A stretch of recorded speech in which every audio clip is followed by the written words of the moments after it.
We saw what they did to the Black Panthers, how they were eliminated. What is the strategy to prevent the same thing from happening to today's revolutionaries before we even get to a revolutionary situation? Well, to be honest, I wish I had a complete answer to that. That's a very difficult question. I mean, it's not just a difficult question. It's a very acute contradiction that we're up against. And, unfortunately, there is no magic solution to it. There is no way that you can, have a guarantee that you aren't going to be crushed. They are going to come and try to crush the revolution. That's a simple fact. As soon as they make the determination that it poses a serious problem to them. Right now they might be looking at it and saying, well, these people are not really getting that far, so let's not build them up by attacking them. But if we do what needs to be done, there will come a point before very long when that will change. And when you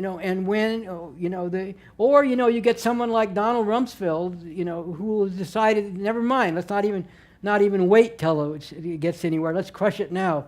You could probably remember Donald Rumsfeld, who was the Secretary of Defense under George W. Bush, and during the Iraq War, he was asked a question about Islamic fundamentalists, and he said, basically we should smash them right now. And he made an analogy which is very interesting. He said, making an analogy to the Islamic fundamentalists of today, he said, back in the days of Lenin, when Lenin was, who was a communist, obviously not an Islamic fundamentalist, but this was his analogy. Back in the days of Lenin, when Lenin wrote that little pamphlet called What Is to Be Done, which became a very important document and guideline for revolutionary struggle, not only for the Russian Revolution, but more generally, Rumsfeld said, if we'd known then what that little pamphlet was going to lead to, the Soviet Union and everything else, we would have smashed them right then. So there are people who think like that. Never mind waiting till they become a real major force in society. Let's smash them now. So, I wish I could say, look, 1, 2, 3, 4, here's how we're going to deal with that problem. But if I said that, I'd be lying. And, that doesn't do anybody any good to lie to people, okay? The fact is it's going to be a struggle. And, if the way to deal with this in an overall sense as a matter of struggle and not as some kind of guarantee is to continually bring forward waves of people and develop them as revolutionary leaders. Now, look, it would be wrong to act as if someone who's been involved for a year is going to be able to lead in the same way as somebody who's not only been around, but been, on the right road for decades, let's say. But I will say this, going back to the 60s, all the people who became major figures at that time or who emerged out of that time as leaders, whether you're talking about Huey Newton or, others or whatever, including myself, we had, Huey Newton, the first time I met him, I think was in his early 20s. Bobby Seale was a little older because he'd been in the Air Force and things, and maybe he was 30 or 31 or something. But, most of the leaders were very young and had very little experience. And, some of that led to some shortcomings. People didn't have experience. They hadn't been able to accumulate certain knowledge, and that hurt in certain ways. But on the other hand, what characterized people very broadly at that time was a conquering spirit. Okay, this is what needs to be done, so we're going to go out there and figure out how to do it. And, a lot of times people didn't get the right answer, but they had a conquering spirit, and they went to work. They wrote manifestos, or they came up with 10-point platforms and programs, and they went out into the world and said, we're going to do this, and we're going to meet the challenges that are faced. I remember, like the Black Panther Party, going back to the first question, was called on people, including white people, to monitor the police when they were, messing with people on the street. So I remember one time I was driving my car in Oakland, And there was a cop car there, and they had some black guy jacked up against the police car. So I stopped my car. And I remember reading, you can stand, as long as you're more than 15 feet away, you can stand there, And I didn't have a piece or anything, but I got out of the car and stood there, watched them, and the cop said to me, "What are you doing?" And I said, "I'm observing a police officer in the performance of his duty to make sure there's no brutalizing." I didn't know what the fuck I was doing. Okay. But people took initiative, People felt, here's a problem, we got to go to work on the problem, And then we realized, okay, now we got to not just act, we also have to study. We have to learn. We have to learn from past revolutionary experience. We have to study theory. So we set to work studying theory. And I will say this. I was talking with someone about this the other day, and I put it this way. When you have a highly developed core of leadership or a particular leader or whatever that's had decades of experience and has developed a lot of theory and so on, it's both a strength and a weakness. Overwhelmingly, it's a strength, and I think why it's a strength should be obvious. So you develop scientific theory and methods and so on, and a lot of accumulated experience and knowledge that you've drawn from other leaders and other mass struggles and revolutionary upheavals and actual revolutions and so on and so forth. So that's mainly a strength. But the way it can be, it doesn't have to be a weakness, but there's a tendency for it to be a weakness is people say, okay, we've got all that. All I need to do is act. I don't have to concern myself with grappling with the problems of the revolution. And that's no good. Because nobody, I don't care how long they've been around, how much experience they've accumulated, how much they've studied theory in a good way, not in sort of a scholastic way stuck off somewhere and divorced from reality. No matter how much they've done that, no one person, no small group of leading people can have all the answers about things. And there is, and I don't want to downgrade the importance of a small leading core. It's extremely important if it's good. Extremely important if it's good, if it's on the right road. But it's not enough. You need growing numbers of people who not only are saying, okay, I'm going to take this up and act on it, but also are saying, I'm going to apply my mind to this too. Not just my body, my mind. I'm going to dig in here and yes, this theory is hard. I told this story, in the new communism. At a certain point, I had no background in economics or anything. My major in college, before I dropped out, was English literature, which I love, poetry and all that. But, I had no background in economics. But at a certain point, I realized if we're going to make this communist revolution, we have to study, political economy. So I said, where should I start? I got to go read Marx's Capital. It's the major political economic work of communism. So I started off, Volume 1, Chapter 1, Commodities.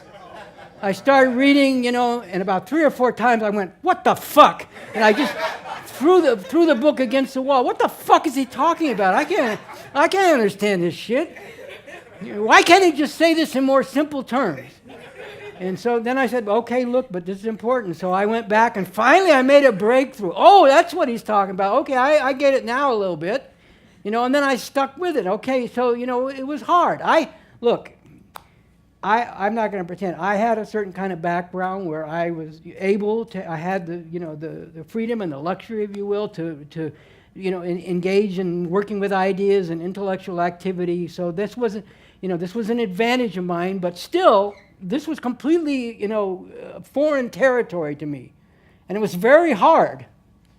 And, but my point is that it was important. So I went at it. And that's what we all have to do. And the best part is we have collectivity. We're not all on our own, acting by ourselves. We can work together and struggle with each other and help each other. And some people that know more about this can help other people learn about it, and vice versa in other areas. But if we want to conquer the world for human emancipation, we have to have a conquering spirit. And it's very good that you have highly developed scientific method and approach in the new communism. But like all sciences, it's a living thing that people have to take up and apply and also, engage in its own right and work themselves to contribute to it. And again, I'm not going to pretend that somebody who's been around for 6 months is going to be able to contribute on the same level as someone who's been working at it for decades. But you can make many, many important contributions, including perhaps some that someone who's been working on it forever didn't make because you saw it from a somewhat different angle. So, this gets back to the question of repression. The only way you deal with repression is, first of all, you have to take it on in its own right. Like I said in my presentation, you have to make this a point of struggle to turn it back against them. See, one of the things we do have to work with is, and this is being changed too, but right now there's a contradiction, which is an important contradiction in this society, between the pretensions of democracy and the reality of dictatorship under this system. In other words, you actually have a dictatorship of the capitalist class, and the Trump people are sort of moving to resolve this contradiction in their own way by more or less saying, fuck all that democracy stuff, we're just going to dictate openly. They haven't gotten there yet, though. They still are hampered by some of the trappings of democracy. So this is a contradiction that there's supposedly the rule of law. But there actually is the rule of law. It's not just pretend. There is a law, there's the rule of law, and what's supposed is they supposedly adhere to that when they actually violate it all the time. Many of you probably have experience with this. You go out and you take revolution out, and pig comes up and tells you you can't be here, and you say, I have a right to be here, and he said, you don't have any right. Fuck you. Off you go. Okay, but there's still courts, there's still laws, there's still the rule of law. This is a contradiction that a lot of people in the middle class in particular want to believe that this is actually a democratic society where, as opposed to dictatorships, people have rights, there are laws, you can't just arbitrarily arrest people and bury them in jail or kill them off. A lot of people in the middle class want to believe that. So that's a contradiction that has to be, worked on, that contradiction between the actual dictatorial nature and the pretensions of democracy. So that's a tactical thing that you can work with, that they still have to try to, at this point, that could change, and it could change rapidly. But at this point, there's still a prevailing thing in the ruling class, with a lot of struggle back and forth, that they have to stick to some of these norms of laws and courts and constitutional rights, First Amendment, the Bill of Rights, blah, blah, blah. So, this hampers, or, runs in contradiction to the main thing, which is an actual dictatorship. So this is a contradiction we have to work with, to both expose the actual dictatorial nature in an overall sense, but tactically take advantage of the fact that there are laws. So you fight them on the level of laws and in the courts and so on, but mainly you have to fight them politically by exposing that what they're doing runs counter to what they pretend is the way their system works. And most fundamentally, you have to bring out that what you're doing out here is in the interests of the great majority of humanity, and therefore should be upheld and supported, whether or not, the ruling class is pretending that they have rights and laws.